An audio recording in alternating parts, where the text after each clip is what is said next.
that's it, end of the video. Now, I want to just touch on something. So, Alfa Romeo and reliability in the past has been something that have been very commonly linked together, right? So, I want to kind of demyth a few things. And this is obviously based on my experience, but before I do that, there's a tunnel.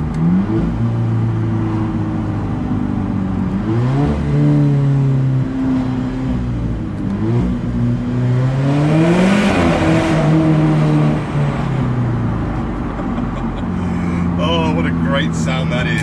What's going on, guys? Welcome back to Stef ABtv. Welcome to another video. Welcome back to the 4C. Now, before I kick this off, if you are new to the channel, make sure to subscribe. If you enjoy content such as car reviews, lifestyle content, vlogs, events, press trip, new car news, rah, make sure to subscribe because we do a lot of that on this channel. Now, reliability on the Alfa Romeo 4C.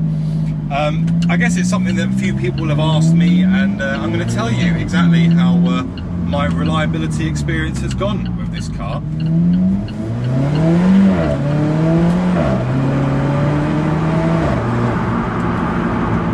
What a car. But no, it's been really good.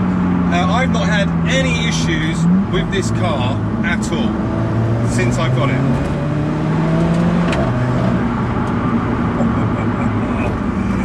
Oh, some of the guys in the comments on the last video said that they could watch my videos every time just to hear the noise of the 4C. And I don't blame you, because it sounds flipping insane. Now, let's talk about the 1.75 litre engine that you find on this car in the box. Well, it's pretty much the Giulietta QV.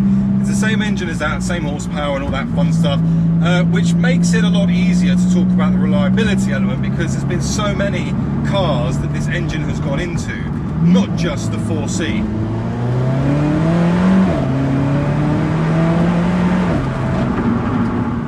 Now, there are lots of cars out there which have been running, 80, 90,000 miles on this engine and have had very little problems, if I'm honest with you.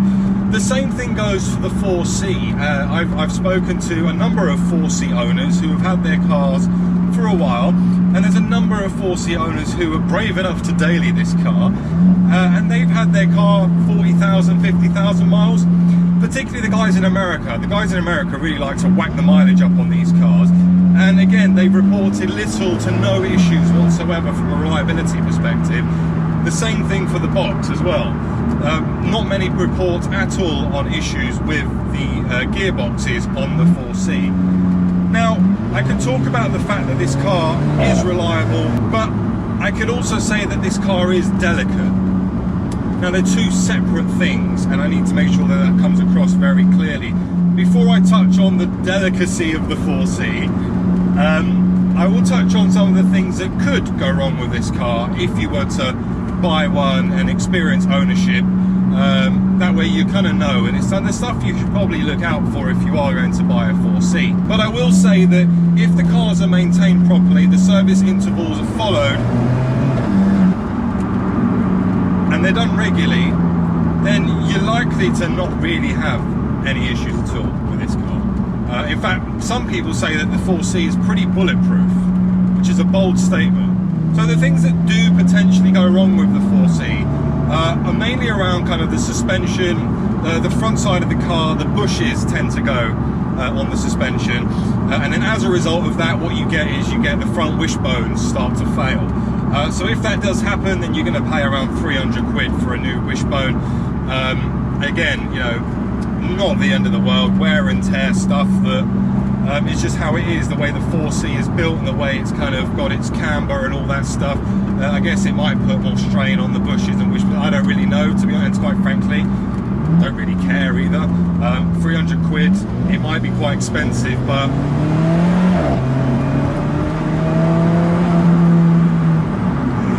for a car that out the box costs over 50 grand, if you're buying the car, then you really should have some money, I guess, to be able to service it and maintain it, etc., and insure it, of course. And that's pretty much it, really. Now, what about delicacy? I said the 4C is delicate. Well, It's delicate in a way now, but because the car is carbon fibre, the whole tub is carbon fibre. Now, heaven forbid you had an accident in this thing and the carbon tub is damaged, you've pretty much written off the car. Because to fix a carbon tub is going to cost an absolute fortune. In fact, I'm pretty certain that Alfa lost money when they made this car, because if any of you have been researching 4Cs, you probably would have come across the video that was on YouTube around the build process of this car.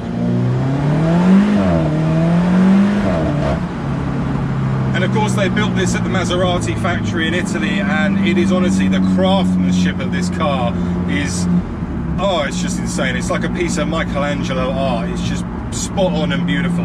But yes, if you damage the carbon tub, then unfortunately, yeah, your 4C's a write-off.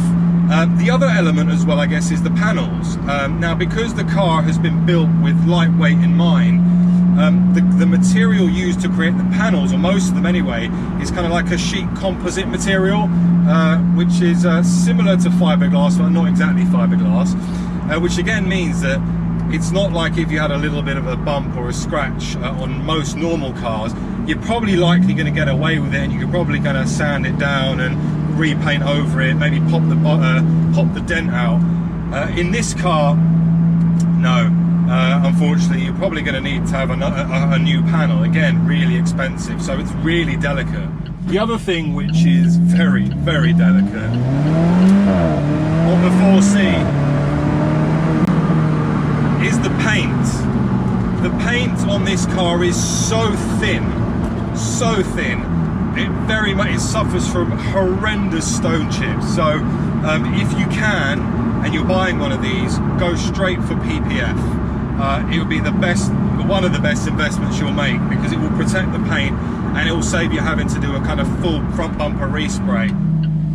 Now, if you are considering buying a 4C,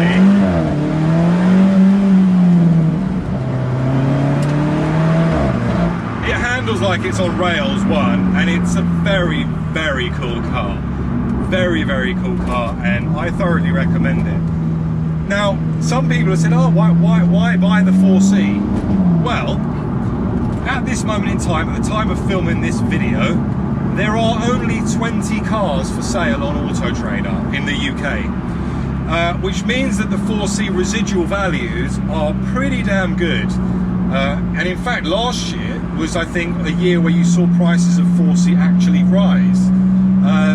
At the moment, I think the cheapest one, again at the time of recording this video, which is July 2019, if people are watching this in 2 years time, the 4C prices, the cheapest one on Auto Trader that I could find was going for about 34,500, which is pretty good going. They're holding their value now, and I think they've bottomed out personally.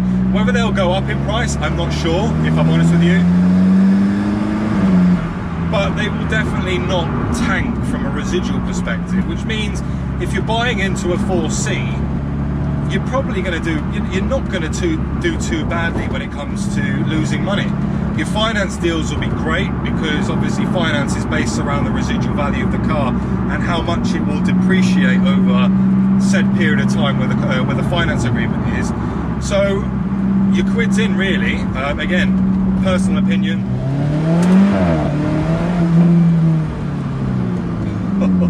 Now, I've had my car coming close now, it's flipping out 5 months, nearly 5 months, and I've seen a few of the haters getting in there going, oh, you bought a 4C, it's unreliable, blah blah blah blah blah. Well, it isn't. So this car is definitely reliable. In fact, I was speaking to the guys at the FCA press garage, and they've tested these. They test cars like there's no tomorrow, because they have to provide the 4C out, or they had to, not anymore because it's not on sale anymore, but at the time they had to provide these cars to journalists, which means they would aggressively test these to make sure that they didn't fail, because if they did fail, then can you imagine the field day the journalists would have with a press car that they've been loaned. So they have gone to town with launch controls, everything. And like I've said earlier on, there's very minimal things that actually go wrong with it. Some bushes, a bit of suspension, wishbone here and there. That's it, man. So I am so pleased with this, and I can report that the 4C is reliable and super fun. So thank you all so much for watching, guys. Thank you for 25,000 subscribers. Again, if you enjoy content like this, please smash the subscribe button. It helps the channel massively. You wouldn't understand, you wouldn't believe how much it helps. Leave a like, and I will see you all very soon on the next video. Thank you so much for watching, guys. Bye bye.